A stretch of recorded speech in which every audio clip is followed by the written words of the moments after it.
Hello বন্ধুরা, বিনোদনের তাজা খবরে স্বাগতম। বিয়ের এক সপ্তাহের মধ্যেই প্রেগন্যান্সির গুঞ্জন, যা জানালেন সোনাক্ষী। দীর্ঘদিন সম্পর্কে থাকার পর অবশেষে বিবাহ বন্ধনে আবদ্ধ হয়েছেন সোনাক্ষী সিনহা ও জাহির ইকবাল। তবে বিয়ের মাত্র এক সপ্তাহের মধ্যেই গুঞ্জন উঠেছে অন্তঃসত্ত্বা সোনাক্ষী। জানা গিয়েছে, বিয়ের প্রথম সপ্তাহেই হাসপাতালে দেখা গিয়েছে নব দম্পতিকে।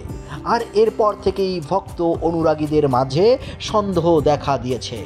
তারা বলতে শুরু করেছেন, অন্তঃসত্ত্বা হওয়ার কারণেই হাসপাতালে ছুটে গিয়েছেন অভিনেত্রী। এবার গুজব নিয়ে মুখ খুললেন অভিনেত্রী। দাম্পত্য জীবন প্রসঙ্গে তিনি বলেন, এর চেয়ে ভালো জীবন আর কখনোই ছিল না। তবে মজার ব্যাপার হলো, আমার অনুভূতিটা আগের মতোই রয়েছে। আমি খুশি যে বিয়ের আগে আমার যে জীবন ছিল এখনও একই রকম রয়েছে, আর কাজে ফিরতে পেরে আমি আরও বেশি খুশি।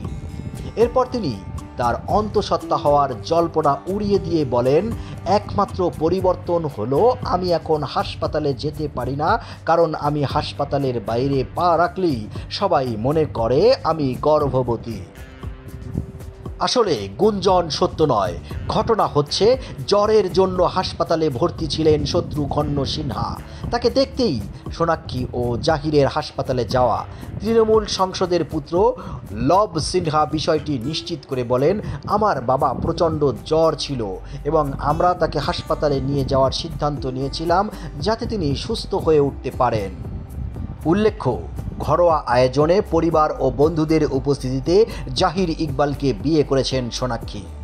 সালমান খানের একটি পার্টিতে আলাপ হয়েছিল সোনাক্ষীর সঙ্গে জাহিরের, সেখান থেকেই প্রেম শুরু। সালমানের ঘনিষ্ঠ বন্ধু ইকবাল রতনশীর পুত্র জাহির, সেই অর্থে ভাইজানের বৌমা হয়ে গেলেন সোনাক্ষী সিনহা। সালমানের হাত ধরে বলিউড জার্নি শুরু হয় সোনাক্ষীর, তেমনি ভাইজানের প্রযোজনায় তৈরি নেটবুক সিনেমার সঙ্গেই অভিনয় ক্যারিয়ার শুরু হয়েছিল জাহিরের। হুমা কুরাইশির সহ প্রযোজনায় XXL সিনেমাতে একসঙ্গে অভিনয় করেন এই জুটি। তাদের বিয়েতে হাজির ছিলেন সালমান খানও। বন্ধুরা, বিনোদনের তাজা খবর পেতে আমাদের চ্যানেলটি সাবস্ক্রাইব করুন। ধন্যবাদ।